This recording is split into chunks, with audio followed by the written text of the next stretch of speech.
This week's article is called Guam. When I was assigned to the USS Tanner, an ocean mapping U.S. Navy ship, it was underway from home port stateside to Micronesia. I awaited its arrival at the naval base Guam with a couple of other sailors coming off leave.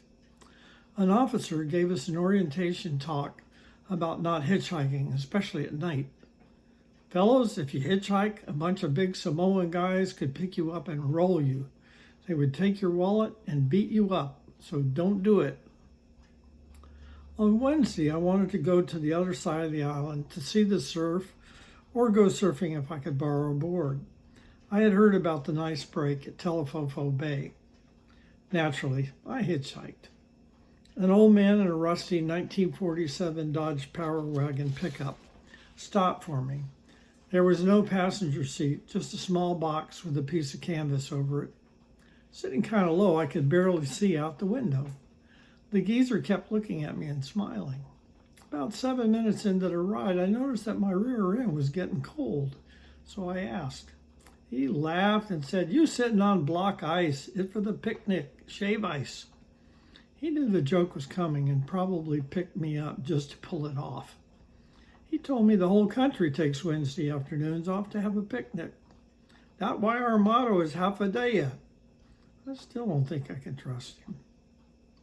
Buying an ice cream cone in Guam is an adventure. The humidity on most days was in the 90s, and so was the temperature.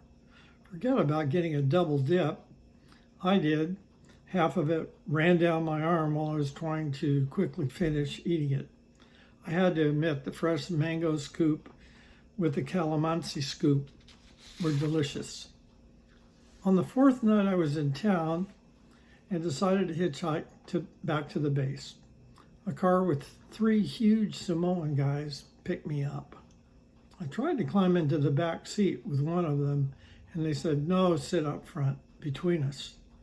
The guy in the back looked like he could snap my scrawny neck with one hand.